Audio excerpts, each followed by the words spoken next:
आपली बुद्धी हे एक 360 अंशांचं वर्तुळ आहे. 359 अंश जरी झाले तरी ते वर्तुळ पूर्ण होणार नाही. मार्क भरपूर आहेत, पण किचनमधलं काही येत नाही मला, मग उपाशी मारायची वेळ येईल.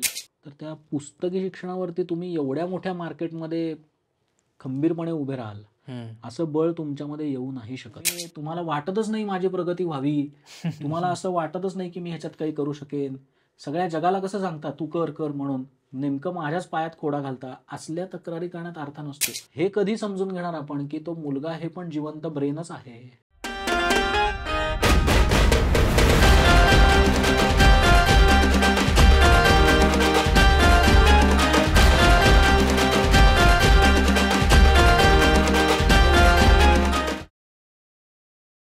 नमस्कार, मी सोहम कुरुलकर. स्वीट टॉक्सच्या आजच्या एपिसोडमध्ये तुमच्या सगळ्यांचं स्वागत करतो. पहिले म्हणजे थँक्यू सो मच. आपले 2 एपिसोड झालेले, हा 3रा एपिसोड आहे आणि आपले 8,000 सबस्क्रायबर्स कंप्लीट झाले, त्यामुळे तुमच्या सगळ्यांचे मनापासून आभार. आजचा आपला एपिसोड जो आहे त्याचा टॉपिक आहे करिअर, पैसा, पॅशन, खर्च आणि स्ट्रेस या बाबतीतला. सो हा ऍड्रेस करायला आले होते मयुरेश डंके, सायकोलॉजिस्ट मयुरेश डंके, ज्यांच्यासोबत आपण एपिसोड 1 मध्ये गप्पा मारल्या. सो ते या भागातही आपल्यासोबत जोडलेले आहेत आणि आय एम शुअर पहिल्या भागाला जसा तुम्ही रिस्पॉन्स दिला त्याप्रमाणेच याही भागाला तुम्ही रिस्पॉन्स द्या. आणि जाता आता मला एक तुम्हाला फक्त गोष्ट सांगायची होती की सगळेजण बघतायत पण सबस्क्राईब करत नाहीत. सो आता आपण 8,000चा टप्पा पूर्ण केलाय. सो आपल्याला हा लवकरात लवकर 10,000चा टप्पा कंप्लीट करायचा आहे. त्यासाठी जास्तीत जास्त शेअर करा. जर बघत असाल, कॉन्टेंट आवडत असेल, आय एम शुअर तुम्हाला कॉन्टेंट आवडत असेल, सो प्लीज लाईक करा, सबस्क्राईब करा, शेअर करा, कमेंट करा. आणि आपण चालू करूयात आजचा episode, which is all about पैसा, खर्च, करिअर, स्किल्स आणि स्ट्रेसच्या बाबतीतला. मयुरेश डंके या पॉडकास्टवर, सायकोलॉजिस्ट. बघा, बऱ्याचदा असं होतं की करिअर चूज केलेलं असतं, 1-1.5 वर्ष त्या वेने आपण त्या पाथने जातो, बट नंतर असं रिअलाईज होतं की अरे नाही, म्हणजे बहुतेक मी चुकलो की काय, किंवा मग मी इथून मागे वळू शकतो का. कारण की सगळ्यांना तो ढिंडोरा पिटून आपण सांगितलं असतं आपल्या आईवडिलांपासून की नाही, आता मला हेच करायचं आहे आणि मला आवड वाटते. सो मग अशा वेळी रिअश्युअर कसं करायचं की आपण चेंज करू शकतो ते करिअर किंवा नाही करू शकत आहे. मग अशा वेळी काय आपण करू शकतो. कसं असतं तुला सांगतो, कोणीही मुलगा किंवा मुलगी ज्या वेळेला करिअरचा विचार करत असते आणि तिचे पालक ज्या वेळेला करिअरचा विचार करत असतात, त्यावेळेला या दोन्ही व्यक्तिमत्वांच्याकडे नीट बघितलं असतं तुला असं लक्षात येईल की करिअर ही एक ठाम डेफिनेशन नाही आहे. ही व्यापक कल्पना आहे, संकल्पना आहे. त्या कॉन्सेप्टचा अंदाज आलाय का त्या मुलीला? त्या कॉन्सेप्टचा नीट अंदाज आलाय का त्याच्या पालकांना? की पुन्हा ते असंच आहे की मला काही करायला मिळालं नाही माझ्या आयुष्यात, तू कर बाई, असं आईला वाटतंय. की वडिलांना असं वाटतंय की नाही नाही, माझा मुलगा सरकारी गाडीतून, लाल दिव्याच्या गाडीतून फिरला पाहिजे. का? माझं स्वप्न होतं ते, इथपर्यंतच त्यांचं मर्यादित आहे का? मुलाला असं वाटतंय का किंवा मुलीला वाटतंय का माझ्या सगळ्या मैत्रिणी इकडे जाणार आहेत म्हणून मी तिकडे जाणार आहे?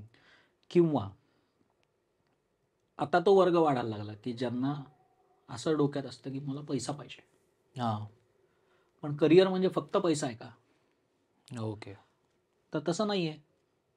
मग करिअर म्हणजे फक्त शिक्षण आहे का? तसंही नाही आहे. मी मुलींना किंवा पालकांना विचारतो की तुला कशात करिअर करायचं, त्यावेळेला ती मला सांगतात की मला इंजिनिअरिंग करायचं आहे, मला मेडिकलला जायचं आहे, मला CA व्हायचं आहे. तर ते कोर्सेसची नावं सांगतात. मला हॉटेल मॅनेजमेंट करायचं आहे, ते कोर्सचं नाव आहे. तुला आयुष्यात काय करायचं आहे, तू सांगतोयस तुला काय शिकायचं आहे. ओके. ते शिकून पुढे काय मिळवणार आहेस? मी जेव्हा त्याला विचारतो की पुढे काय, पुढे काय, पुढे काय, तर त्या ग्रॅज्युएशनच्या नंतरच्या प्रश्नांच्या उत्तर पुढे काय, तर पुढे उत्तरच नसतं. अच्छा, मी डॉक्टरहून पुढे काय करणार? पुढे काय करायचं असतं? पैसा मिळतो भरपूर, स्टेटस चांगलं मिळतं, संपलं. मग असं जेव्हा तुमचे विचारच पुढे गेलेले नसतात, मर्यादित विचार असतात, तर त्यावेळेला माणसं जवळपास चुकीचे निर्णय घेऊन बसतात. तर हे जे मर्यादित विचार असतात ना, तर ते अभ्यासाने आलेलेच नसतात. ओके. जे स्वतःचाही अभ्यास नसतो, स्वतःची ओळख नसते, जगाची ओळख नसते. जे त्या अशा अर्धवट माहितीवरती जे घेतलेले निर्णय असतात ना, त्यातल्या बहुतांशी म्हणजे जी माहिती घेतलेली असते ती बहुतांशी चुकीची असते, अर्धवट असते किंवा ऐकीव असते. ओके. मग त्या कोर्समध्ये किंवा त्या अभ्यासक्रमात जेव्हा तो मुलगा किंवा मुलगी पडते, तर तिला असं वाटायला लागतं की माझ्या कल्पनेत जे होतं ते हे नाही, त्यामुळे मला हे जमणार नाही, मी हे शिकणार नाही, मला बास. मग तू म्हणजे म्हणालास हे 1.5 वर्ष 2 वर्ष वगैरे हे तर फार मोठा काळ झाला. करेक्ट. 10-15 दिवसात पण अंदाज येतो अनेकांना की हे नाही, पण तोपर्यंत पालकांनी सगळ्या जगाला सांगितलेलं असतं. हो. आणि अमाप पैसा खर्च केलेला असतो. तो अक्कलखाती जाण्याची वेळ येते. आणि ते सांगून असतं ना, म्हणजे आता काय काय की सांगितलेलं आम्ही खर्च असतं. करतो हो, तुझ्यावर हो. आता एवढं, आता तुला सिरियसली रोज करायचं. दिनूचे बिल उलटा म्हणजे असं ते चालू असतं. तुझ्यावरती इतका पैसा खर्च होतोय, तुझ्यावरती इतका पैसा खर्च होतोय, आम्ही आमच्या सगळ्या हौसा मौजा मारतोय तुझ्यासाठी, हे सगळं सांगून तुम्ही काय मिळवणार? पण याने तुला असं नाही वाटत की पिअर प्रेशर येऊन मग सुसायडल जे आता सगळ्या गोष्टी चालल्या आहेत? तुम्हाला मोकळं होण्याच्यासाठी जेव्हा स्कोपच नसतो तेव्हा मग माणसं तो मर्यादित विचार करतात. ओके. जेव्हा टीनेजमधल्या किंवा करिअरमधल्या फेल्युअर पोटी आत्महत्या केल्याच्या केसेस बघशील, न्यूजपेपरमध्ये वाचलेला नाही प्रत्यक्ष केस म्हणून ज्याला त्याचा अभ्यास करशील तेव्हा तुझ्या असं लक्षात येईल की अरे कोणीतरी बोललं असतं त्याच्याशी तर तो राहिला असता. करेक्ट. अरे दुसरा विचार करून बघ ना, असं म्हणता आलं असतं. कोणीही माणूस असं म्हणजे आयुष्यातल्या बाकी कुठल्याही प्रसंगांमध्ये कितीही चुका झाल्या तरी आत्महत्या करत नाही. बरं. मी अमुक एका नव्या दुकानामध्ये शर्ट घ्यायला गेलो आणि तो माणूस असं म्हणाला की हा अत्यंत चांगल्या कंपनीचा शर्ट आहे, 4,000 रुपये किंमत आहे. मी 4,000 रुपये देऊन तो शर्ट घेतला, पाण्यात घातल्यानंतर त्याचा बोळा झाला. असं कसं झालं माझ्या हातून म्हणून मी आत्महत्या केली, असलं काही होत नसतं. ओके. उलट तुमचं करिअर हा असा एक फॅक्टर आहे तुमच्या आयुष्यातला की जिथे तुम्हाला चुकांमधून शिकण्याची, स्वतःला इम्प्रूव्ह करण्याची, त्या चुका पुन्हा कधीही न करण्याची संधी आहे. माणसं ज्याला त्यांच्या आयुष्यामध्ये एक उत्तम पोझिशनला जात असतात त्याला सगळ्याच गोष्टी बरोबर येऊन येऊन येऊन जात नाहीत. ते टक्के टोणपे खात कळग्यांमधनं ठेचा खात खात खात ट्रायल अँड एरर पद्धतीनेच मोठे होत असतात. आयुष्यामध्ये त्यांना जसं यश मिळत असतं तसं धडे पण मिळत असतात की ही गोष्ट नाही करायची. कितीतरी चांगले कलाकार असतात की ज्यांना अनेकदा पैशाला बुडवलेलं आहे, पैसेच मिळाले नाहीत, काम उत्तम केलं पण पैसे नाही मिळाले, मग त्यांनी आत्महत्या केली का? बट एक कम्युनिकेट केलं पाहिजे. मग त्यांनी त्याच्यातून शिकलं पाहिजे. अच्छा. की या गोष्टीमधून मी काय शिकलो. मुलं त्याच्यातून धडा घेतात का?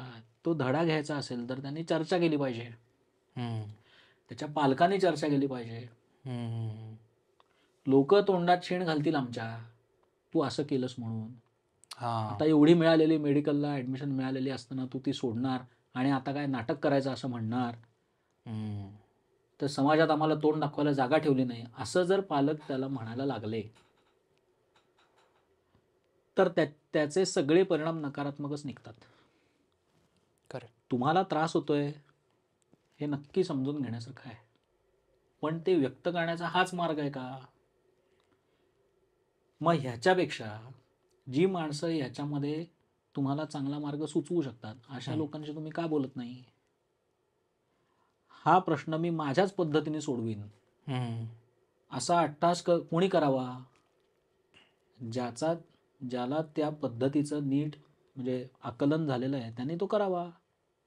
हुकुमशाही पद्धतीने हे प्रश्न सोडवता येत नाहीत. हे कधी समजून घेणार आपण की तो मुलगा हे पण जिवंत ब्रेनच आहे. त्यालाही डोळ्याला काही गोष्टी दिसत असतात, हम्म. त्यालाही कानाला काही गोष्टी दिसत असतात, हम्म. त्याच्या मेंदूमध्ये पण प्रक्रिया चालू आहे. ती बरोबर किंवा चूक हा हे नंतर अनुभवाने कळणार आहे. मग त्याला योग्य ते अनुभव द्यावेत आणि ते अनुभव देण्याच्यासाठी आपण प्रयत्न करावेत, हे कधी कळणार? त्यामुळे ही जी करिअरमधली नुकसान होण्याची फेज किंवा चुकण्याची फेज, अरे अरे माझा निर्णय चुकला, असं जे वाटत असतं, हम्म.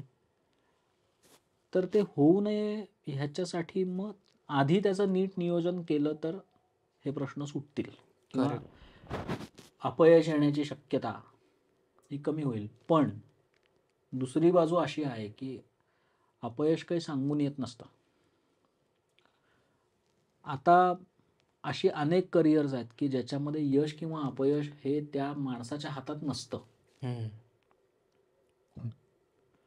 तुम्ही खूप चांगलं प्रॉडक्ट तयार केलं, पण त्या प्रॉडक्टला चांगलं म्हणणारी काही माणसं नाही आहेत, तर ती जी माणसं ते प्रॉडक्टला चांगलं म्हणत नाहीत तेच तुम्ही गृहीत धरून बसणार आहात का? हम्म.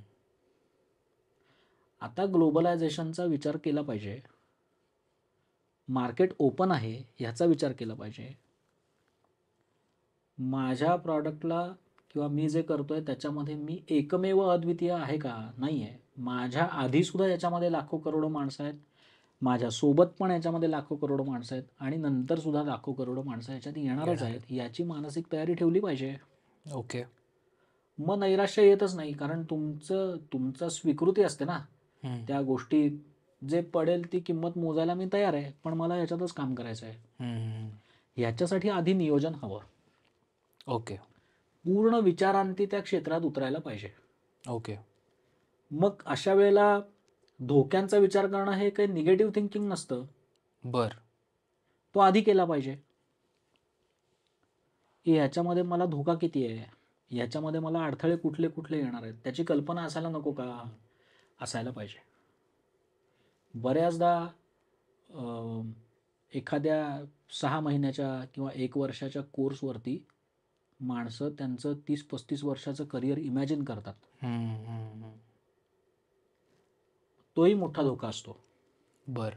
कारण कुठलाच असा 3 महिन्याचा किंवा 6 महिन्याचा कोर्स नसतो की जो तुम्हाला परिपूर्ण तयार करेल. त्याच्यामध्ये तुमची स्वतःची पण भर घालायला लागते, सतत शिकायला पाहिजे, अपग्रेड करायला पाहिजे, करेक्ट. वाचन पाहिजे. मग हे जेव्हा नसतं तर त्या पुस्तकी शिक्षणावरती तुम्ही एवढ्या मोठ्या मार्केटमध्ये खंबीरपणे उभे राहाल असं बळ तुमच्यामध्ये येऊ नाही शकत. बरोबर. ह्या गोष्टी विद्यार्थी आणि पालकांनी समजून घेणं गरजेचं आहे. मग अपयशाची शक्यता कमी कमी होत जाते. बर. तुमची तयारी पाहिजे. बर.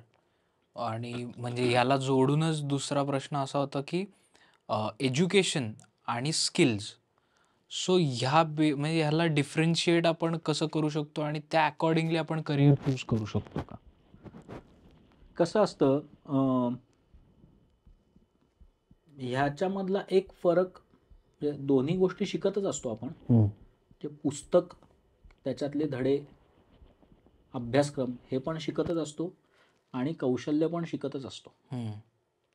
अभ्यासक्रमाचं प्रशिक्षण नसतं, कौशल्यांचं प्रशिक्षण असतं. ओके. शिक्षण आणि प्रशिक्षण ह्याच्यातला फरक समजून घ्यायला पाहिजे. बरं. ओके. शाळेत शिक्षक असतात, विषयांना शिक्षक असतात, पोहायला प्रशिक्षक असतात.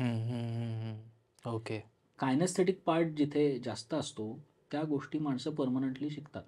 ओके. कदाचित आता कायनेस्थेटिक तू म्हणजे प्रत्यक्ष अनुभवातून शिकणे, ती गोष्ट करत करत शिकणे. बरं. ओके. तर तू सायकल चालवायला शिकलास, ते मॅन्युअल वाचून शिकला का? नाही.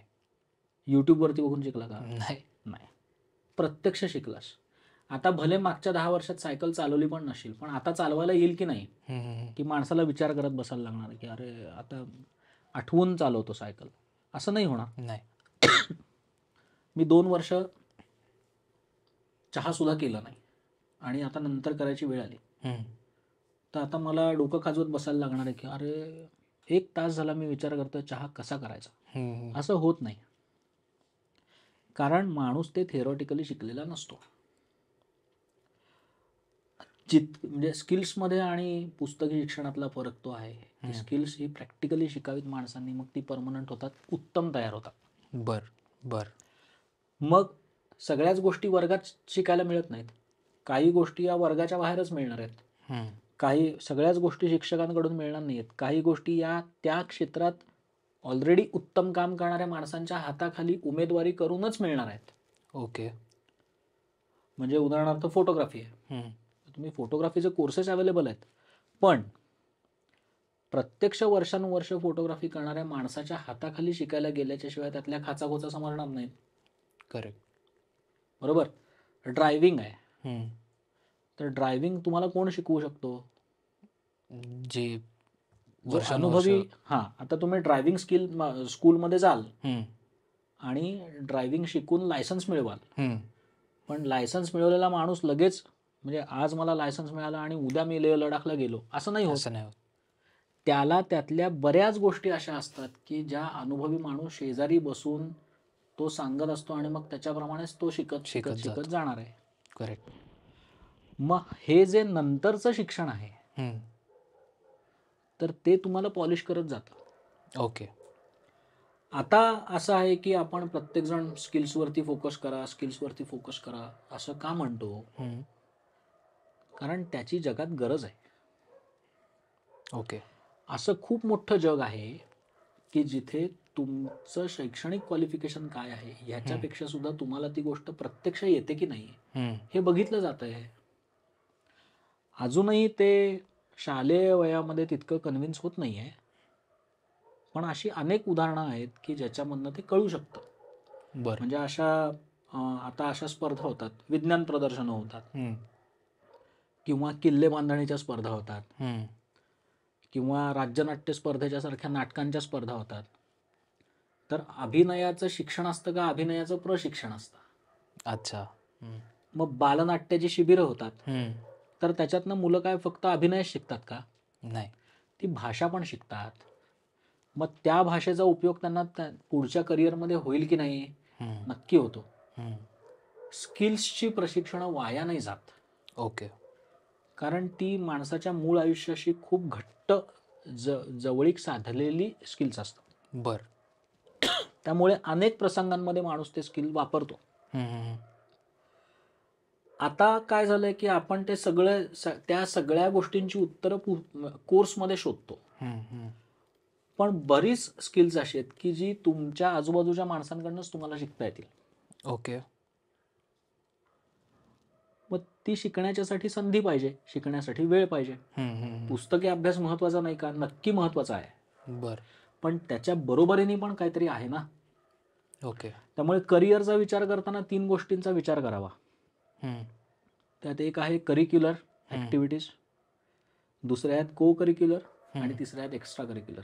त्या तिघांचं एकत्र कॉम्बिनेशन जितकं चांगलं होईल तितकं तुमचं करिअर चांगलं होतं. ओके. ओके. जे करिक्युलम महत्त्वाचं आहेच, पण को करिक्युलर आणि एक्स्ट्रा करिक्युलर हेही महत्त्वाचं आहे. ओके. मग त्या एक्स्ट्रा करिक्युलरमध्ये अनेक गोष्टी अशा असतात की ज्या जवळपास 100% ॲप्लाइडच असतात. म्हणजे मी एखाद्या गोष्टीचं शिक्षण घेण्यासाठी पोस्ट ग्रॅज्युएशनच्यासाठी मी दुसऱ्या राज्यात जाणार आहे किंवा दुसऱ्या देशात जाणार आहे, तर मला तिथे स्वतःला करून खावं लागेल. मार्क भरपूर आहेत, पण किचनमधलं काही येत नाही मला, मग उपाशी मारायची वेळ येईल. करेक्ट. आयुष्यात कधी कांदाही कापला नाही, पण बॉटनीच्या पेपरमध्ये मी गोल्ड मेडलिस्ट आहे, तर मग त्याला अर्थ नाही. ओके. मग त्याला ते लाईफ स्किल आहे. गरज पडली तर तुमचं तुम्हाला पण यायला पाहिजे. आता मी कित्येक मुलांना विचारतो, तुला स्वयंपाक येतो का? तू जाणार आहेस अमेरिकेला, स्वयंपाक येतो का? नाही. मग काय खातोस? मी फक्त मॅगी करून खातो. मग आता 3 वर्ष फक्त मॅगीवर जगणार का? सकाळ दुपार संध्याकाळ रात्र मॅगी मॅगी मॅगी मॅगी असं होणार आहे का? नाही होणार. ही जी गरज असते, मला आयुष्य जगण्याच्यासाठी पुस्तकाच्या पलीकडे पण आहे, त्याच्यानी माझ्या करिअरला आकार येणार आहे. स्किल्सनी माणसांना सौंदर्य दृष्टी पण येते. ओके. कुठल्या गोष्टी चांगल्या दिसतील, कुठल्या गोष्टी मला सूट होतील, कुठल्या गोष्टी कॅरी करता येतील, कुठल्या गोष्टी मला चांगला विरंगुळा देतील, कुठल्या गोष्टी मला छान जगायला शिकवतील, कुठल्या गोष्टींच्यामुळे माझं मित्रमंडळ वाढेल. हे सगळं त्या को करिक्युलर एक्स्ट्रा करिक्युलरमध्ये आहे. ओके. मग ते केलं नाही की आयुष्यातला तो भाग रिकामा पडतो. बरोबर. अगदी थोडक्यात तुला सांगायचं म्हणजे आपली बुद्धी हे एक 360 अंशांचं वर्तुळ आहे. हां. 359 अंश जरी झाले तरी ते वर्तुळ पूर्ण होणार नाही. मग त्याच्यामधला तुम्ही तुमच्या बुद्धिमत्तेतल्या अनेक गोष्टी, ह्याला काही अर्थच नाही, ह्याला काही किंमतच नाही, असलं करणं म्हणजे वेळ घालवणं आहे, असं म्हणून जेव्हा तुम्ही त्या बुद्धीतल्या ते दरवाजे बंद करत जाता तर त्यातले बरेच अंश तुम्ही बंद करता. मग तुम्ही 360 पैकी 260ला पोचलात तरी 100 डिग्री रिकामच आहे. मग ते रिकामं पण तुम्हाला छळतं. ओके. कारण ते तुम्ही विकसितच केलेलं नसतं. तुमचं वर्तुळ पूर्ण कसं होणार? तुमच्या अंगभूत असणाऱ्या सगळ्या क्षमतांना तुम्ही योग्य तो न्याय देणं, तुमच्या पुरता का असेना, स्वतः पुरता. म्हणजे असं वाटलं तरी चालेल की अरे अरे ह्याला पोळी म्हणायचं, हा तर आफ्रिकेचा नकाशा झाला. चालेल, नकाशा तर नकाशा, पण मी केलंय ना ते. जेव्हा रोज करीन त्याला एके दिवशी होईल तो पौर्णिमेचा चंद्र. पण ते करू देत ना. पहिल्याच दिवशी तुम्ही त्याला हिणवलं की मग तो विषयच बंद होतो. करेक्ट. पण त्या माणसाने हिंमत नाही सोडली पाहिजे. म्हणजे मग त्याचा एक वेगळा पैलू आयुष्यातला विकसित होतो. असे अनेक पैलू प्रत्यक्ष शिक्षणाने विकसित झाले की त्याचं आयुष्य पूर्ण होतं. ओके. ओके. बऱ्याचदा त्याला त्याच्या क्षमतांना न्याय मिळण्याची स्थिती येते. मी हे करू शकतो. मग चवींचं ज्ञान असेल, वासांचं ज्ञान असेल, मला फुलांमधलं कळतं, मला नर्सरीमधलं कळतं, मला गाड्यांमधलं कळतं, मला गॅजेट्समधलं कळतं. कळतं म्हणजे काय, तो मिळवत असतो माहिती म्हणून त्याला कळत असतं, तो जात असतो त्या ग्रुपमध्ये म्हणून कळत असतं. मग हे व्हायला पाहिजे. रुखवत हा जो हे आहे की नाही, पूर्वीच्या म्हणजे 40 आपल्या आई वडिलांच्या वेळेचं रुखवत ही वेगळी गोष्ट होती. आताच आहे ती वेगळी गोष्ट आहे. आता विकत आणतात सेट. आता तर ते सगळं विकत मिळतं.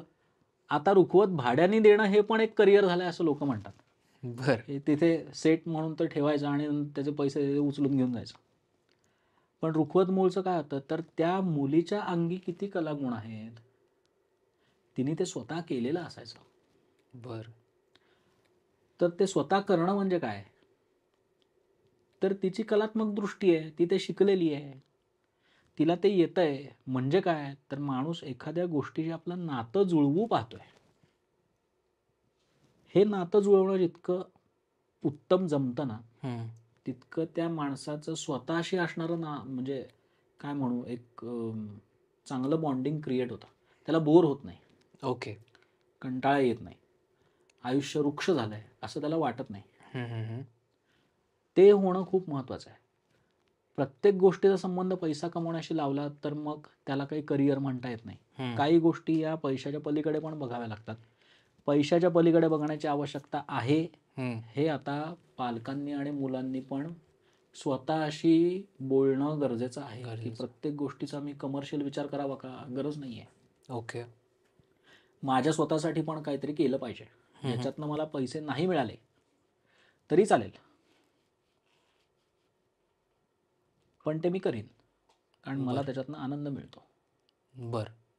असं व्हायला हवं, मग त्याचा फायदा आहे. ओके. दादा आता थोडासा कॉन्ट्रोवर्शियल प्रश्न तुला विचारतो की पैशांचा एक पर्स्पेक्टिव्ह ठेवला हा एका बाजूला आणि पॅशन आणि केपेबिलिटी आपण जे म्हणतो तर ही एका बाजूला ठेवली तर करिअर चूज करणं त्यांनी इझी होतं का? म्हणजे फॉर एक्झाम्पल काही काही लोकांना पॅशन जी असते ती 8वी-9वीतच कळते की माझं पॅशन कशात आहे आणि मी त्यात करणार, आणि काही काही लोकांना पॅशन माहिती नसते, ती 30व्या वर्षी 32व्या वर्षी कळते. सो बेसिकली असं की मग पैशांचा विचार करून करिअर चूज करायचं का पॅशन आणि केपेबिलिटी बघून करिअर चूज करायचं? खरं तर पुन्हा मी तसंच म्हणेन की करिअर कशाला म्हणावं आपण, हम्म. हे खूप महत्वाचं आहे. त्याच्यातही गणित असतातच. म्हणजे प्रत्येक माणसाने त्याच्या आयुष्यातल्या अचिव्हमेंट्सचा विचार गणितीय पद्धतीने करावा का? हो, करायला पाहिजे. टार्गेट चेस केली पाहिजेत का? हो, करायला पाहिजे. पण त्यालाही लिमिट आहे ना. बरं. तर जेव्हा तुम्ही एखाद्या गोष्टीमध्ये यश मिळवण्याच्या मागे लागता, हम्म. तर ते आर्थिकदृष्ट्या पण बघितलंच पाहिजे. कारण आता ते विनिमयाचं साधन आहे. असं होऊ नाही शकत की माझ्याकडे धान्य आहे म्हणून आता तुम्ही मला कापड द्या, हम्म. माझ्याकडे कापड आहे म्हणून तुम्ही मला सोनं द्या, आपण एक्सचेंज करू. हम्म. असं नाही आहे. आता आपण काही वस्तू विनिमय पद्धतीमध्ये राहत नाही. पैसा हे माध्यम आहे आणि हळूहळू त्या प्रत्येक गोष्टीचं मूल्य जे आहे ना, किंमत आहे, ती वाढतच जाणार आहे. त्याच्यामुळे त्या त्या काळाला योग्य असणारा पैसा मला मिळत राहिला पाहिजे. हे गणित काही चुकीचं नाही, करेक्ट. पण त्याचा अतिरेक पण चांगला नाही. बरं. कारण काही गोष्टी विकत घेण्यासाठी मला पैसा लागतो हे सत्य असलं तरी सगळ्याच गोष्टी विकत घेता येत नाहीत हे पण सत्यच आहे. बरोबर. सगळ्याच गोष्टींच्या मधून मला आनंद विकत घेता येणार नाही हेही सत्यच आहे. हम्म. सगळ्याच गोष्टींमधून मला समाधान विकत घेता येणार नाही हेही सत्यच आहे. त्या काही गोष्टी या मला वेळ द्यायला लागतो, मला त्याच्यात सहभागी व्हावं लागतं, मला त्या गोष्टी स्वतःला कराव्या लागतात, मग समाधान मिळणार आहे. राईट. म्हणजे आता पुण्यामध्ये आपली ढोल ताशा पथकं चालतात. तर गणपती उत्सवाच्या आधी 2-2 महिने हजारो मुलं मुली संध्याकाळी 5 वाजले की त्याचं तिकडे काही का असेना तो ते सोडेल आणि इकडे वाजवायला येईल. मग तो 8 वाजेपर्यंत 3 तास तिथे त्याला फक्त बघायचं. त्या 3 तासामध्ये त्या माणसांच्या चेहऱ्यावरचे भाव फक्त टिपले तरी कळतं की सगळ्याच गोष्टी पैशात बसवता येत नाहीत. ओके. त्याला त्याच्यातून पैशाची अपेक्षा असते का? नाही. त्याला त्याच्यातून अशी अपेक्षा असते का की मी ह्याच्यातला तज्ज्ञ आहे म्हणून माझं करिअर म्हणून कोणीतरी नाव काढ? असं नाही आहे. मी ते 3 महिने त्या गोष्टीसाठी देणं हा माझ्या आनंदाचा भाग आहे एवढंच त्याच्या डोक्यात असतं. पण मग पेरेंट्स किंवा असे आपले मित्र असतात की जे म्हणतात की याने टाइम वेस्ट होतो, तुम्ही 3 महिने घालवताय, मग अशा वेळी पण मग अशी पण मग मुलं असतातच ना की जी फेसबुकवरती वेळ घालवतात. ते वेळ घालवणार. हम्म. अशी मुलं असतात की जी दिवस रात्र म्हणजे अशी माणसं बघितलेली आहेत मी की जी दिवसाला 5-5 सिनेमे घरामध्ये बघतात ऑनलाईन. व्यायाम नाही, चांगलं मित्रमंडळ नाही, कुठलेही कॉन्टॅक्ट्स नाहीत, कुणाशी बोलणं नाही. मग हे काय आयुष्य आहे? मग केवळ ढोल ताशाची पथकं आहेत असं मी म्हणत नाही. अशी लोक आहेत, अशी मुलं मुली आहेत की जे गड स्वच्छ करायला जातात. दर महिन्यातून एखाद्या शनिवार रविवारी एखादा किल्ला निवडतात किंवा एकाच किल्ल्याचा एखादा भाग निवडतात आणि जातात. असे माझे मित्र आहेत, अनेक मित्र आहेत की जे रोज पहाटे 5 वाजता स्वतःच्या गाड्यांच्या मध्ये पाण्याचे कॅन भरून तळजाईवरती जातात, झाडांना पाणी घालतात. कोणीही त्यांना सांगितलेलं नाही, कोणी त्यांचं कौतुक करत नाही, कोणी त्यांचा फोटो काढून सोशल मीडियाला टाकत नाही, कोणी त्यांच्या मुलाखती घेत नाही. पण वर्षानुवर्ष अतिशय इमानीद्वारे मला बरं वाटतं म्हणून मी करतो या भावनेपोटी ते करतात. आता त्यांच्या नोकऱ्यांच्या मधून त्यांना व्यवस्थित पैसे मिळतात ना, पण त्याच्याही पलीकडे त्याच्या आनंदाचा भाग म्हणून तो काहीतरी करतोय ना. राईट. आणि तो एकही दिवस चुकवत नाही. म्हणजे कुठे गावाला जायचं असेल तर तो दुसऱ्या मित्राला सांगतो, अरे ते पाणी घालायचं आहे ना, ते तेवढं कर. हां, तेवढं कर. आणि ते कोणी मिळालं नाही तर ते नाही जाणार की मला ते करावंसं वाटतंय, मी कन्व्हिन्स्ड आहे ते करण्याच्यासाठी आणि मी ते करतोय. मग ते तुम्ही तुमच्या अर्थार्जनाचा भाग सांभाळतही करू शकता. ओके. म्हणजे हे उदाहरण सगळ्यांनी जरूर म्हणजे डोळ्यासमोर ठेवावं. ते जे आत्ताचे प्रख्यात गायक आहेत आनंद गंधर्व म्हणजे आनंद भाटे, ते सॉफ्टवेअरच्या क्षेत्रात आहेत. करेक्ट. उत्तम नोकरी आहे, काम करतायत, पण गाणं सोडलं का? नाही. गाणं नाही सोडलं. नाही. आणि ते एका लेवलला नेलं की नाही? नेलं. मग असंच उदाहरण श्रीनिवास खळ्यांचं पण होतं. असंच उदाहरण म्हणजे ते आकाशवाणीमध्ये नोकरी करत होते. असंच उदाहरण मोडक काकांचं, आनंद मोडकांचं आहे की ते बँक ऑफ महाराष्ट्रामध्ये सर्व्हिस करत होते, पण संगीत सोडलं का? नाही. नाही सोडलं. नोकरी करत करत त्यांनी सांभाळलं की नाही? सांभाळलंच ना. मग जिथे जिथे अनिश्चिततेचा भाग असतो, अशा वेळेला तो तोल सांभाळावा ना. ओके. म्हणजे मी पुन्हा पुन्हा भर देईन की आपण म्हणजे असं म्हणतो ना की थोर महात्मे होऊन गेले, चरित्र त्यांचे पहा जरा, आपण त्यांच्या समान व्हावे हाच सापडे बोध करा. तर ते आपण त्यांच्या समान व्हावं म्हणजे काय? तर त्यांनी पण खस्ता खाल्लेले असतात.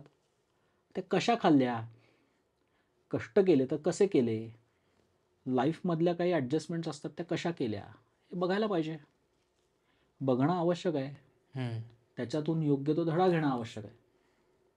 अशी माणसं आहेत जे पोलीस खात्यात आहेत पण उत्तम गातात, हां. उत्तम वाद्य वाजवतात. मग पोलीस असून कसा काय वाजवतो असं म्हणण्याला काही अर्थ नसतो. त्यांनी जपलंय ना ते. करेक्ट. मग पुण्यामध्ये तर म्हणजे एक पॅशनचं अतिशय उत्तम उदाहरण म्हणजे केळकर म्युझियम आहे, राजा दिनकर केळकर वस्तू संग्रहालय. तर त्यांनी वेगवेगळ्या वस्तूंचा संग्रह हेच पॅशन म्हणून केलं आणि आज त्याचं केवढं मोठं म्युझियम उभं राहिलेलं आहे. वाहून घेतल्याच्या शिवाय तुमचं त्या क्षेत्रात करिअर कसं होईल? मग ते क्षेत्र कुठलंही असो. मग त्याच्यामधला हा माझ्या चरितार्थाचा भाग आहे, तो मला सेफ, सुरक्षित करताच आला पाहिजे, आवश्यक आहे. करेक्ट. पण मग त्याच्या पलीकडे पण माझं काहीतरी आयुष्य आहे ही पण जाणीव डोक्यात असायला पाहिजे. मग ते काही असो, अगदी अगदी काहीही असो, पण तुम्हाला त्याच्यातनं आनंद मिळत असेल तर ते जिवंत ठेवलं पाहिजे. पुलंनी म्हणलं ना की पोटा पाण्याचा उद्योग जिद्दीने करा. तुम्हाला आवश्यक चरितार्थासाठी आवश्यक असणाऱ्या गोष्टींचं शिक्षण जरूर घ्या, पण संगीत, नाट्य, चित्र, खेळ या अशा कुठल्या तरी एखाद्या तरी कलेशी तुमचं नातं जुळवा. पोटा पाण्याचा उद्योग तुम्हाला जगवेल, पण कलेशी असणारी मैत्री तुम्ही का जगायचं हे सांगून जाईल. करेक्ट. तर ते समजून घेणं गरजेचं आहे. मग पॅशन सांभाळता येतच. मासे पाळलेले आहेत, कुत्री पाळलेली आहेत, दिवसातला ठराविक वेळ मी त्या पक्ष्यांच्यासाठी आणि ह्याच्यासाठी देतो. अजूनही माझ्या म्हणजे फ्लॅटच्या खिडकीच्या दारात सकाळी आणि 100 पक्षी येऊन गोंधळ घालत असतात. बरं. ते बघण्यासारखं असतं, कारण ते म्हणजे त्याचंही मेनू कार्ड आहे, काय काय खातात, तर मग त्याच्या आवडीनुसार त्याला खाऊ घालणं, ह्याच्यात खूप आनंद आहे. मग हा मिळवण्याच्यासाठी तुम्हाला फार काही किंमत मोजायला लागत नाही, पण त्याच्यातनं जे मिळतं तुम्हाला ते तुमचा रोजचा दिवस चांगला करण्यासाठी खूप गरजेचं असतं. तो बूस्टर पाहिजे ना माणसाला, मग तो तुम्हाला याच्यातनं मिळतो. तुमचं पॅशन जिवंत ठेवता येतच. ते नीट प्लॅन करायला पाहिजे. नियोजन चांगलं असेल ना तर तुमचे निर्णय बरोबर येतात आणि तुम्ही छान आयुष्य जगता. एकलकोंड जगायची गरज पडत नाही, माणूस घाणं आयुष्य जगण्याची गरज पडत नाही, पैसा पैसा पैसा करण्याची गरज पडत नाही. न्याय देता आला पाहिजे, ते जमतं. ते बऱ्याचदा ते शिकायला लागतं. करिअर काउन्सिलिंगच्या माझ्या सेशन्समधून मी ते वेगळ्या वेगळ्या उदाहरणांच्या मधनं किंवा मॉडेलमधनं वेगळे वेगळे एक्सरसाइजेस असतात, आम्ही मुलांना ते करायला लावतो. बरं. निर्णय कसा घ्यायचा, तर ह्याचे काही एक्सरसाइजेस असतात. करिअर काउन्सिलिंगच्या माझ्या कार्यशाळांच्या मधनं मी ते करून घेतो. हळूहळू ती विचार करायला, त्या पद्धतीने विचार करायला शिकतात. ओके. मग कोणीच टाकाऊ नसतो, त्याच्यामध्ये काही ना काहीतरी चांगलं असतंच. ओके. ते चांगलं जपताच आलं पाहिजे. पैसा पैशाच्या जागीच कमवा, चांगल्या गोष्टी जिवंत ठेवा.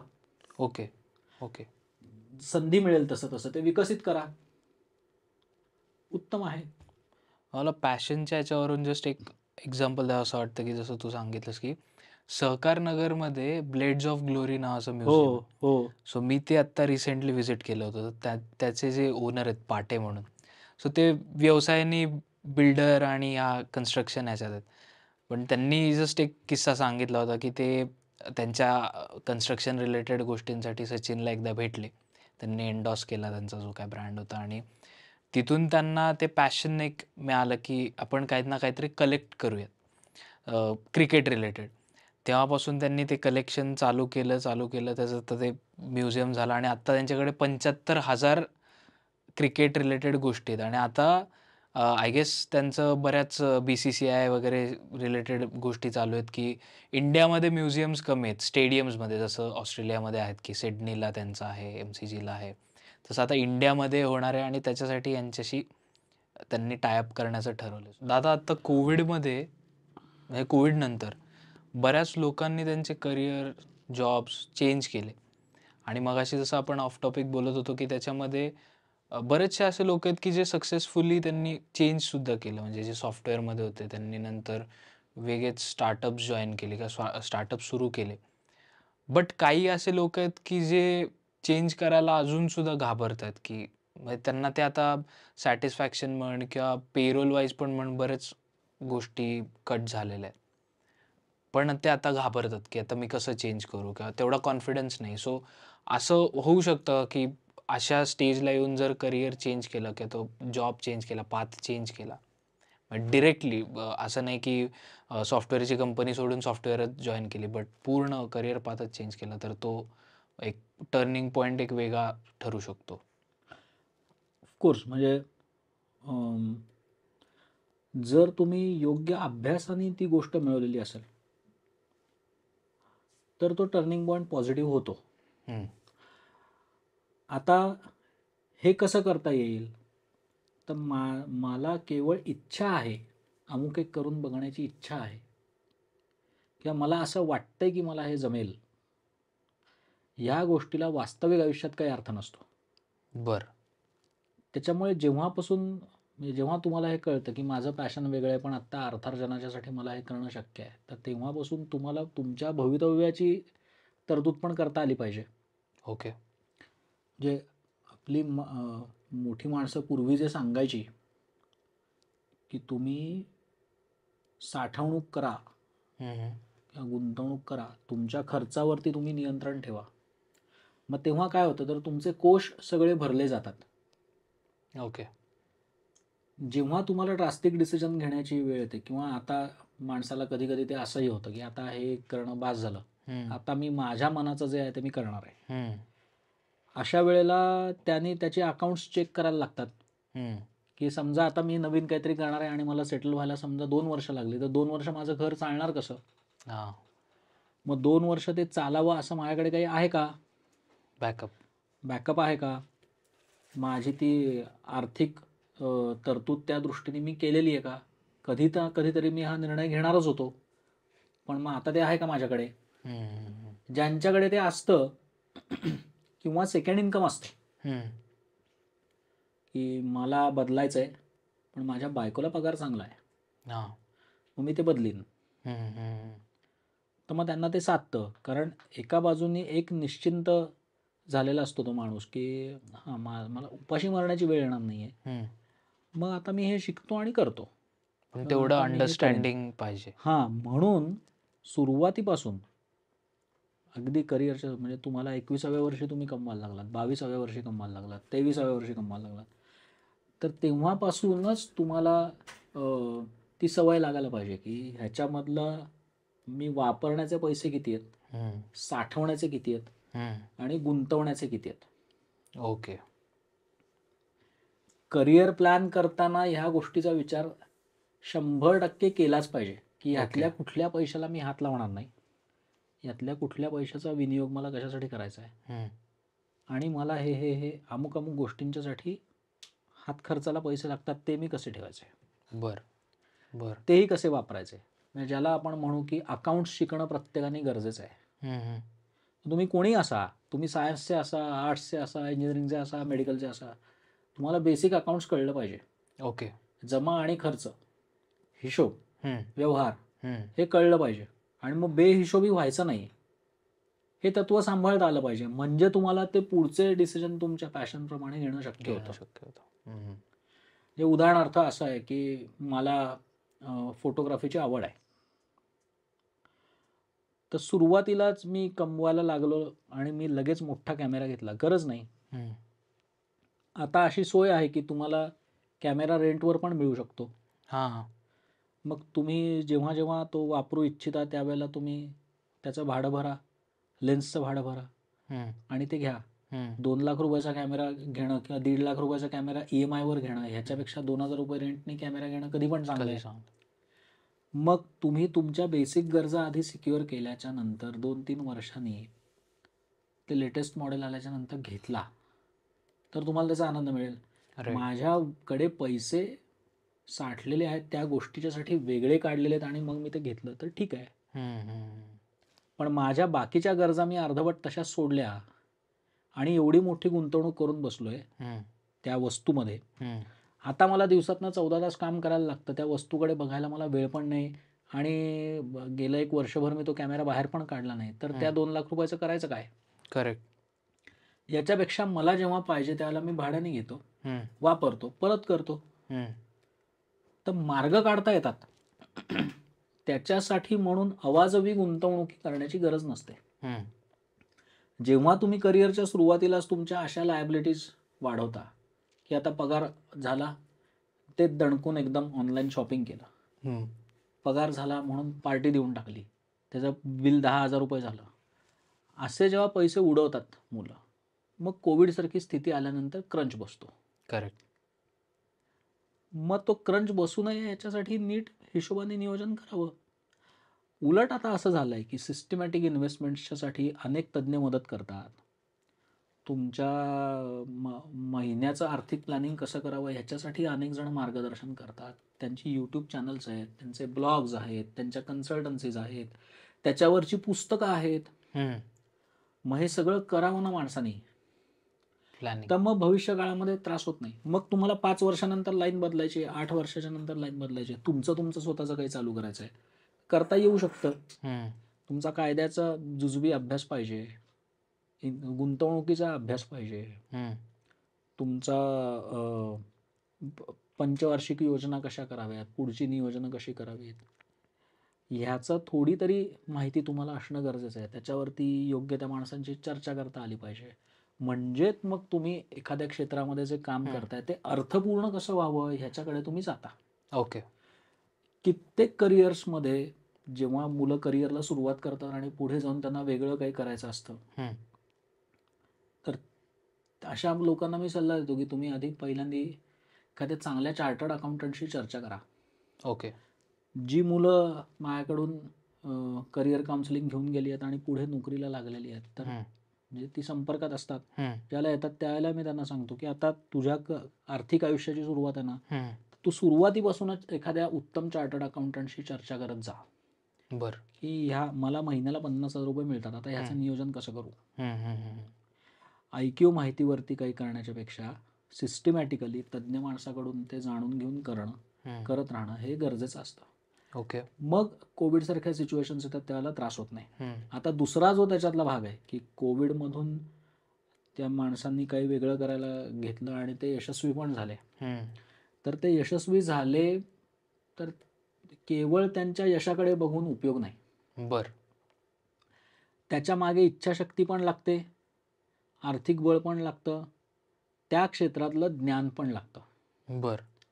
म्हणजे मी गाणं शिकत होतो आणि अनेक वर्ष शिकत होतो, कोविड आल्याच्या नंतर घरामध्ये सगळे अडकले, मग मी ऑनलाईन गाणं शिकवायला सुरुवात केली, मग त्याला प्रतिसाद मिळाला आणि मग 1.5-1 वर्षाच्या नंतर जेव्हा सगळं नॉर्मल व्हायला लागल्याच्या नंतर मग मी असा विचार केला की आधी शनिवार रविवार गाण्याचे वर्ग घेऊया, सोमवार ते शुक्रवार मी नोकरी करेन. केलं, मग शनिवार रविवार अपुरा पडायला लागला.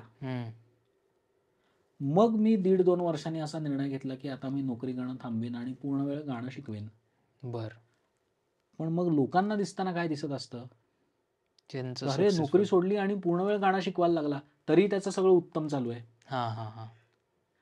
असं नसतं. आधी 12, 13, 14 वर्ष गाणं शिकतोय ते कोणी बघितलं का? नाही. तर अशा न बघितलेल्या पडद्याआड असणाऱ्या मेहनतीच्या गोष्टी कोणीच बघत नसतं. मग आपल्याला असं वाटतं की अचानक फील्ड बदललं, अचानक नसतं बदललेलं. कॉन्शियस त्याच्या मागे त्यांनी खूप मेहनत घेतलेली असते, ते ज्ञान मिळवलेलं असतं. करेक्ट. म्हणून आंधळ अनुकरण करून जर तुम्ही काही बदलायला गेलात तर तुम्ही यशस्वी होण्याची शक्यता धूसर असते. पूर्ण प्रॅक्टिसनी, मेहनतीने, उत्तम ज्ञानाने, चांगल्या मार्गदर्शनाने तुम्ही करायला गेलात आणि त्याला तुम्ही तुमच्या कमिटमेंटची जोड दिली, मग तुम्ही यशस्वी होता. ओके. त्यामुळे नोकरी लागली किंवा जे फॉर्मल एज्युकेशन असतं ते संपलं की मग मी करिअरचा विचार करेन, असं कधीही करू नये. बर. शालेय आयुष्यापासूनच मला जेवढ्या गोष्टी शिकता येतात तेवढ्या शिकाव्यात. करेक्ट. मी हे तुला माझ्या करिअरचं उदाहरण देईन की म्युझिक थेरपीमध्ये मी काम करायला सुरुवात केली त्यावेळेला श्रीरंग उमराणी हे माझे गुरु. ओके. तर मी बेसिकली म्युझिक थेरपीचे जे धडे होते किंवा त्याचा थेरप्युटिक उपयोग जो होता तो मला उमराणी सरांनी शिकवला. पण त्याच्या आधीपासून मी शास्त्रीय संगीत शिकत होतो लहानपणापासून. मग त्याचा मला म्हणजे म्युझिक इंडस्ट्रीशी खूप जवळचा संबंध होता. सायकोलॉजी शिकला मग म्युझिकमध्ये गेला असं नाही झालं. तर शाळेत असतानापासून मी संगीत शिकत होतो आणि मग पुढं सायकोलॉजी शिकत गेल्याच्या नंतर मग एका पॉईंटला कळलं की माणसाचं मन, त्याची मनशांती, विचार, त्याची तणावमुक्ती ह्याचा संगीताशी संबंध लोक जोडतात. आपल्याला तर तो जोडणं सहज शक्य आहे. राईट. मग मला ते कॉम्बिनेशन जुळवता आलं. आता लोकांना जरी दिसत असलं की म्युझिक थेरपिस्ट म्हणून मी चांगलं काम करतोय, पण मी 2 वर्षाचा असल्यापासून मला आई वडिलांनी जे संगीत शिकवण्याच्यासाठीचं जे शिक्षण सुरू केलं तिथपासून तो प्रवाह आहे. त्यामुळे आता आपल्या मुलांच्याकडे जर आपण असं म्हणू की त्यांनी हे पण केलं पाहिजे, हे पण केलं पाहिजे, किंवा मुलांना पण असं वाटत असेल की माझ्याकडे दुसरा एक सोर्स पाहिजे किंवा मला भविष्यकाळामध्ये मी हे काम करणार नाही, मला जे आवडेल तेच मला करायचं, तर त्याचं शिक्षण घेण्यासाठी आत्तापासून वेळ द्या. बरोबर. मग तुम्ही त्याच्यामध्ये एका लेवलला आल्याच्या नंतर तो म्हणजे हातचं सोडून पळत्याच्या मागे लागण्यात अर्थ नसतो. करेक्ट. तुम्ही त्या क्षेत्रामध्ये तुमचं बस्तान बसवू शकाल इथपर्यंत तुमची ज्ञानाची स्थिती आली की मग तुम्ही तो निर्णय घेऊ शकता. तेवढे तुम्ही कॉन्फिडंट होता. ऑब्व्हियस आहे, तो कॉन्फिडन्स येतोच माणसाला. ओके. तो कृतीनीच येणं आवश्यक आहे. मनोराज्यानी कॉन्फिडन्स येत नाही. मी करूनच दाखवीन, जगात किती लोकांनी असं केलेलं आहे ते तुम्ही बघतच नाही, तुम्ही फक्त मलाच म्हणता, किंवा तुम्हाला वाटतच नाही माझी प्रगती व्हावी, तुम्हाला असं वाटतच नाही की मी ह्याच्यात काही करू शकेन, सगळ्या जगाला कसं सांगता तू कर कर म्हणून, नेमकं माझ्याच पायात खोडा घालता, असल्या तक्रारी करण्यात अर्थ नसतो. मी त्याच्यासाठी काय मिळवलंय, मी ते करण्याच्यासाठी किती खस्ता खाल्ल्यात, त्यातून जे मिळवलेलं ज्ञान आहे किंवा मला जो कॉन्फिडन्स आहे तो वास्तविकतेच्या पातळीवर कुठं आहे. ओके. हे महत्वाचं आहे. करेक्ट. त्यामुळे आपल्या लायबिलिटीजना क्लिअर करण्याच्यासाठीची प्रायोरिटी सगळ्यात पहिल्यांदा ठेवायची. ओके. मग पुढच्या जबाबदाऱ्या घ्याव्यात. म्हणजे ती ज्याला आपण रिस्क म्हणतो, तर अशा टप्प्यावरती रिस्क घेताना ती कॅल्क्युलेटेडच असायला पाहिजे. बरोबर. कुठल्याही परिस्थितीत म्हणजे जग बदलण्याचा वेग जर कॅल्क्युलेट केला आणि माणूस बदलण्याचा वेग जर कॅल्क्युलेट केला, म्हणजे आपण माणूस म्हणून स्वतःत बदल करण्याचा वेग, तर जगाचा वेग हा शतपटीने जास्त आहे. माणूस बदलण्याचा वेग हा तितका वेगवान नाही आहे, तितका फास्ट नाही आहे. त्याच्यामुळे पूर्ण नॉलेजच्या शिवाय त्याच्यात उतरायचं नाही आणि अनकॅल्क्युलेटेड रिस्की डिसिजन्स घ्यायचे नाहीत. म्हणजे जसं तू म्हणतोस की every shot should be your master stroke. हो, every stroke should be your master stroke. तरच तुम्ही अभ्यासू आहात, तुम्ही ज्ञानी आहात. तुम्ही चुकू शकताच, प्रश्न तो नाही, पण त्या चुकीच्यासाठी घरदार विकण्याची वेळ येऊ नये. चुका अशा चुका व्हाव्यात, हातून घडाव्यात की ज्या निस्तरता येतील. निस्तरताना थोडेफार कष्ट होतील, ऍडजस्ट करायला लागेल, पण त्याच्यासाठी म्हणजे काहीतरी मोठं स्वप्न बघण्याच्या नादात उडी मारली आणि हातपाय मोडून घेतले असं होऊ नये. म्हणून मी मगाशी म्हणलं की पंचतंत्र वाचावं, हिसाबनीती वाचावी. ओके. म्हणजे चातुर्य कथांचा उद्देश काय आहे की तुम्ही चुकीचे निर्णय घेऊ नयेत, हाच खरा उद्देश. त्याच्यावरती लक्ष ठेवावं. ओके. ओके. आणि मग आत्ता आपण जेवढी आता ही चर्चा केलेली आहे, करिअर बाबतीत असेल, पेरेंट्स रिलेटेड असेल किंवा मुलांच्या बाबतीतल्या चुका असतील, तर मग ह्यामधून सगळ्यामधून सावरण्यासाठी अशी कुठले म्हणजे बुक्स आहेत का, ब्लॉग्स आहेत का किंवा कुठले असे चॅनल्स आहेत का, की जे फॉलो केल्याने मे बी त्यांना थोडीफार हेल्प होऊ शकेल? म्हणजे ऑफकोर्स आस्था काउन्सिलिंग सेंटर तर आहेच आहे. बट अपार्ट फ्रॉम दॅट असे काही टूल्स आहेत का, की ज्याच्यातून त्यांना ॲटलीस्ट आयडेंटिफाय करता येईल, की नाही ह्या चुका घडतात? अं,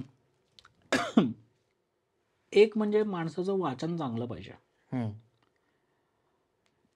सगळी उत्तम माणसं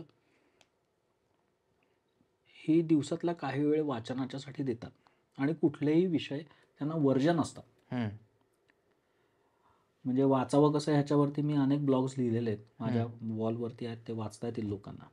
पण मी त्याच्यामध्ये असं म्हणलेलं आहे की तुम्ही दासबोध पण वाचला पाहिजे, खुशवंत सिंग पण वाचला पाहिजे, बरं. तुम्ही संगीत नाटकं पण बघितली पाहिजेत, पण किरवंताच्या सारखी स्क्रिप्ट पण वाचली पाहिजे, तुम्हाला कळलं पाहिजे. तुम्ही उत्तम कलाकृती बघा, उत्तम कलाकृती ऐका, त्याच्यातनं तुम्हाला खूप मिळेल. स्वतःसाठी थोडा वेळ काढा. हं, लोक वाचतात म्हणून मी पण वाचतो ह्याला काही अर्थ नाही. हं, लोक बघायला जातात म्हणून मी बघायला जातो ह्याला काही अर्थ नाही. एखाद्या संगीत महोत्सवाला लोक जातात आणि तिथं झोपतात, पण ते दुसऱ्या दिवशी विचारतात तू गेला होतास का? मी गेलो होतो. हं. पण तू तिथे जाऊन काय केलंस? मी झोपलो होतो. ह्याला काही अर्थ नाही. करेक्ट. त्यामुळे लोकांच्यासाठी म्हणून काही करू नका, तुमच्या स्वतःसाठी करा. म्हणजे खूप वाचत राहिलं पाहिजे म्हणजे काय तर आता भर खरा तर द्यावा, म्हणजे वैचारिक वाचनाच्या वरती भर देऊ नये. हं, ते नंतर वाचावं किंवा हळूहळू आपल्याला कळत जातं की मी काय वाचू शकतो किंवा काय वाचायला पाहिजे. ही जी बेस्ट सेलर बुक्स वगैरे हे जे प्रकरण असतं ना, हं, हं. मध्ये एकदा फेसबुकवरती मी लिहिलं होतं की डेक्कनला क्रॉसवर्ड होतं. मला वाटतं पुण्यातलं पहिलं क्रॉसवर्ड डेक्कनचंच होतं. आणि त्या क्रॉसवर्डमध्ये पुस्तकं मिळायची हं. आणि बाहेरच्या फुटपाथवरती चपला विकायला ठेवलेल्या असायच्या. बरं. स्वस्तातल्या मिळतात त्या. 3-4 वर्षाच्या नंतर परिस्थिती बदलली. तिथे क्रॉक्सचं शोरूम झालं. हां. क्रॉसवर्ड गेलं आणि क्रॉक्सचं शोरूम झालं आणि बेस्ट सेलर पुस्तकं फुटपाथवर विकायला आली. हां, हां, हां. तर जिथे अत्यंत उत्तम लेखकांनी, नामवंत लेखकांनी लिहिलेली पुस्तकं विकली जात होती, ते चालेनासं झालं हं. म्हणून तिथे चपला विकण्याचं शोरूम आलं. आणि श्रीमंत कसे व्हावे, जगातल्या अत्यंत प्रभावी लोकांच्या 7 सवयी, यशस्वी कसे व्हाल वगैरे असली जी सो कॉल्ड बेस्ट सेलर पुस्तकं आहेत ती त्या डेक्कनवरती फुटपाथवरती मिळतात. मग जो विकतो त्याला वाचता येत नाही. हं, जो ती पुस्तकं विकतोय हं. त्याला त्याच्यातनं काही बोध घेता येत नाही. असं होत नसतं. हां. काल्पनिक गोष्टींवरती तुम्ही सत्य आयुष्य विकसित करू शकत नाही. ओके. त्याच्यामुळे चरित्र वाचणं, आत्मचरित्र वाचणं, लोकांच्या मुलाखती असतात. मी म्हणेन यूट्यूब त्याच्यासाठी वापरा. हं, अतिशय उत्तम मुलाखती त्याच्यावरती मिळतात. आणखीन एक चांगला सोर्स मी तुला सांगतो, मुंबई दूरदर्शन आणि दिल्ली दूरदर्शन ओके. आणि आकाशवाणी ह्याच्यावरती अतिशय उत्तम मुलाखती लागतात आणि त्याच्यामध्ये ॲडव्हर्टायजेस नसतात. हं, अनइंटरप्टेड असतात, सलग बघता येतं. हं. तर प्रतिभा आणि प्रतिमा नावाचा कार्यक्रम तो मी अगदी लहान असल्यापासून चालू आहे अव्याहत, अजूनही चालतो. ओके. अनेक उत्तम व्यक्तिमत्वांच्या सुंदर मुलाखती असतात त्याच्यावरती. तर प्रतिभा आणि प्रतिमासारखे कार्यक्रम अवश्य बघावेत. ज्याच्यामधून चांगली प्रेरणा मिळेल अशा गोष्टी अवश्य बघाव्यात. हं, सुदैवाने त्या फुकट असतात. हं, हं, हं. त्याच्यासाठी म्हणून तुम्हाला खूप पैसे खर्च करायला लागतील असं काही असं नाही. काय? पण ओके. जेव्हा ते तुम्ही मिळवाल आणि खूप चांगला हे बघाल, पुण्यात अनेक व्याख्यानं होतात, उत्तम व्याख्यानमाला होतात. किती पालक आपल्या मुलांना घेऊन ते ऐकायला जातात. मला वेळच नसतो, मी येताना खूप दमून येतो, ते कुठं पार गावात असतं, आम्ही खूप लांब राहतो. ह्या गोष्टीनंतर तुम्ही तुमच्या मुलांच्या चुकीच्या किंवा अपुऱ्या, अर्धवट झालेल्या डेव्हलपमेंटच्या याला सांगणार आहात का कारण म्हणून? नाही. आजच गरज आहे त्यांना वेळ देण्याची, किंवा आजच गरज आहे मी स्वतःला वेळ देण्याची, हम्म. तर काहीही करून तो वेळ काढला पाहिजे. ओके. मी प्रत्येक गोष्टीला करमणुकीच्या दृष्टीनेच बघून उपयोग नाही येणार रे. मी बरोबर. आता दमून आलो म्हणून आता मला करमणूकच पाहिजे, असं कसं होईल? कितीतरी अशा गोष्टी आहेत की ज्या तुमच्यातला विद्यार्थी जिवंत ठेवतील. हम्म. अनेक माणसं अशी आहेत की ज्यांनी आयुष्याची 70 उलटून गेल्यानंतर पण उत्तम काम केलेलं आहे. Correct. तर कितीतरी यूट्यूब चॅनल्स आपण बघू शकू. भाऊ तोरसेकरांचा चॅनल आहे. 70च्या नंतर त्या माणसाने ते नवीन टेक्निक अडॉप्ट केलं ना, करेक्ट. आणि ते चॅनल उत्तम झालं ना, मग आपण त्याच्यातून जो घ्यायला पाहिजे तो बोध का घेत नाही, की अरे ते करू शकतात तर मी पण मी करू पण शकतो. करू शकतो. मला शिकायला पाहिजे, मला स्वतःची जीवनशैली बदलली पाहिजे, वेळ काढलाच पाहिजे. हम्म. जे माझं जे म्हणजे मी ज्यांना आदर्श मानतो ते माझे गुरु पण आहेत एका अर्थाने. माझे सासरे आहेत, बर. बायकोचे वडील आहेत. ते प्रख्यात चार्टर्ड अकाउंटंट आहेत, CA संजीव कोठाडिया. त्यांचा तो फॉर्म्युला आहे. मी ज्या करिअरची सुरुवात केली त्यावेळेला त्यांनी सांगितलं की माणसाला वेळ नसतोच, वेळ काढावा लागतो. हां. तर ते प्रत्येक क्लायंटला सांगायचं की हे तुला जमलं पाहिजे. जमत कसं नाही, वेळ नाही कसं काय, वेळ काढायला पाहिजे. हम्म. तुम्ही वेळ काढायला लागलात की तुमच्या चांगल्या बदलाला सुरुवात झाली असं म्हणायला हरकत नाही. त्यामुळे there are so many sources, हम्म. पण त्यातले खात्रीशीर सोर्सेस निवडता आले पाहिजेत ज्याच्यामधून मला योग्य तेच मिळेल. ओके. ओके. आणि त्याच्या संपर्कात राहायला पाहिजे. म्हणजे मग तुमच्यात तो बदल ही एक प्रक्रिया होते. ते तेवढ्यापुरतं तेवढं केलं आणि सोडून दिलं असं नाही. असं होत नाही.